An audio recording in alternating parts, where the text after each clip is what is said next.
E o chamado? Pois é, né?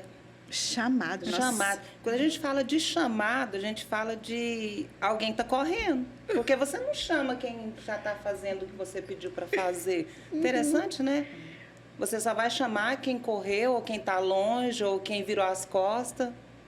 Isso é o significado de um chamado, né? Quando você entende que você foi chamado, é porque você fugiu primeiro. Ai, que Então, lindo. a fuga é a pior Arrepiei. coisa. Fugir para quê? Vai doer. Você vai ter que... Você vai correr, vamos supor que você vai correr 8 quilômetros aí fugindo. Aí, quando você cai em si, que você precisa voltar, você tem que voltar os 8. Pra trás. Então, já vamos obedecer, né? Quem está ouvindo aí, para de fugir, obedece. Eu acho que a fuga de uma chamada, ela está muito relacionada à própria falta de compreensão do Evangelho, né?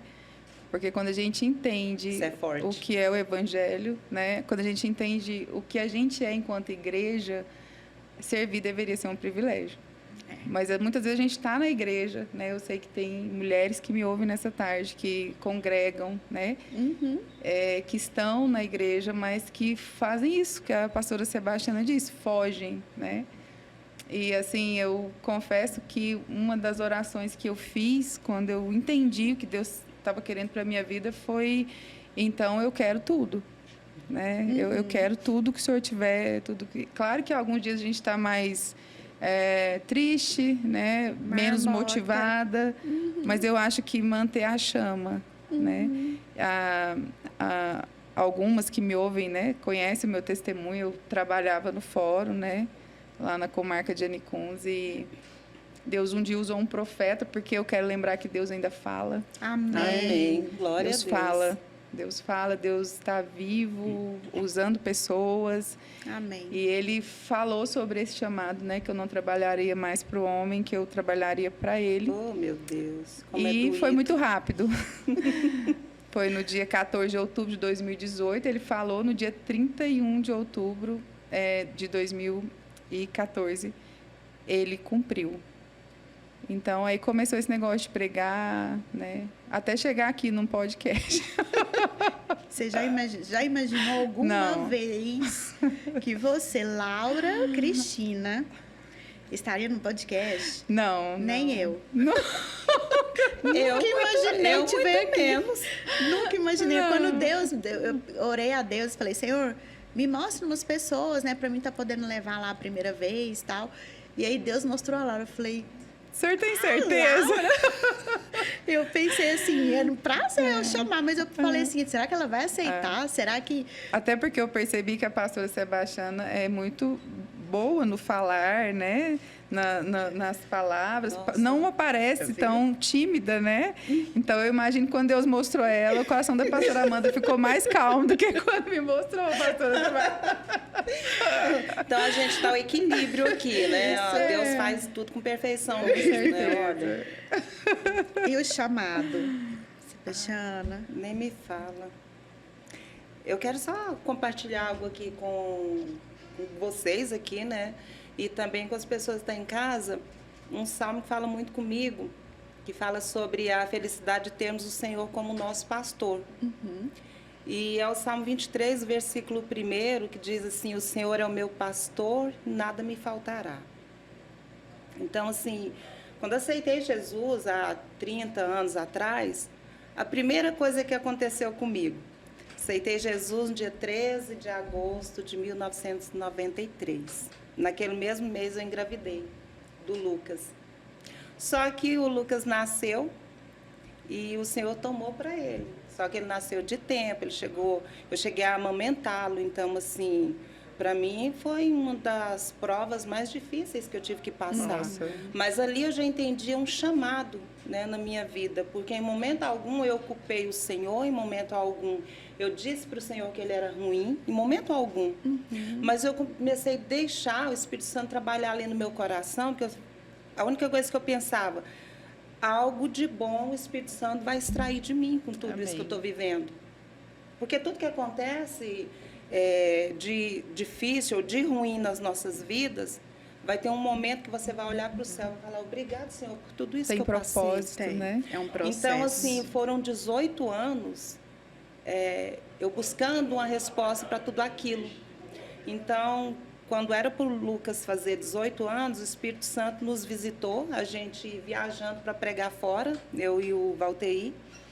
E a gente começou a falar, porque quando eu peguei o atestado de óbito dele, quase um ano depois que ele havia falecido, que eu li lá todos os problemas que tinha com ele e que atestava que ele seria uma pessoa que iria vegetar, aí o Espírito Santo naquele dia me respondeu, falou assim: filha, através da vida do seu filho, muitas outras vidas se renderam aos meus pés. Amém. Porque hoje vocês são instrumentos Glória a Deus. que eu uso na minha obra.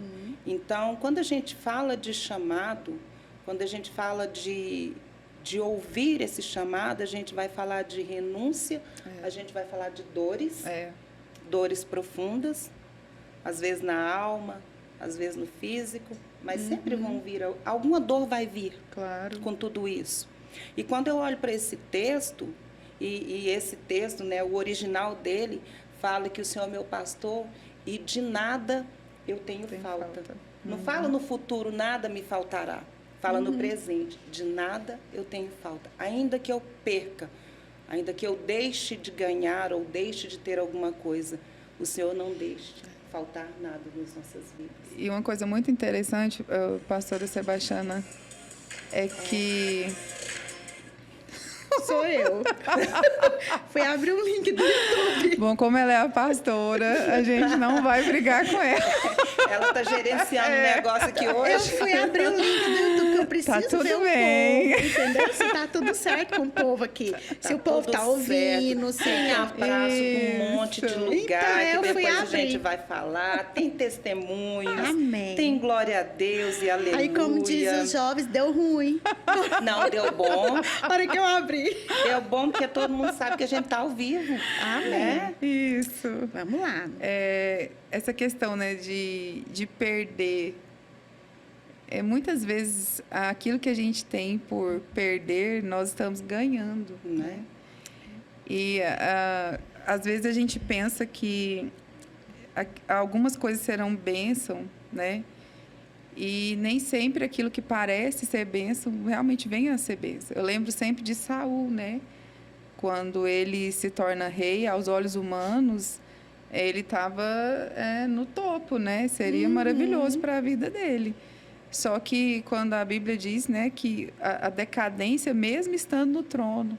Então, eu acho que a gente precisa muito rever isso, né?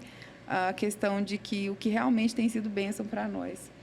E se eu pudesse definir bênção, né? Na verdade, eu posso definir bênção nessa tarde. Sempre vai ser aquilo que me aproxima do céu. Né? Ainda que aos olhos humanos não pareça bom, mas como a pastora Sebastiana disse, se aproxima do céu, tem sido bênção, né? Para a nossa vida. Eu falo que chamado, né? Igual vocês colocaram, assim, perfeitamente. É renúncia. Renúncia por quê? Porque a gente vai ter que fazer muita coisa Com que a gente certeza. não gostaria, não não queria, não escolheria. planos. Na carne, não escolheria. Não, né? Mas a gente não fala que... A gente, né, não aprende que a melhor coisa é viver da dependência do Senhor, da obediência do Eu vinha Senhor. comentando isso no carro com o Valteir. Tá vendo? É Deus purinho nessa mesa aqui. Eu falei, meu bem... O pessoal fala depender, mas aos meus olhos humanos, eu acho tão complicado depender, mas quando você vai para o espiritual, a melhor coisa que tem é você depender de um pai que cuida em detalhes. Em detalhes, Isso precisa ser ressaltado nessa tarde. Em detalhes que ele cuida.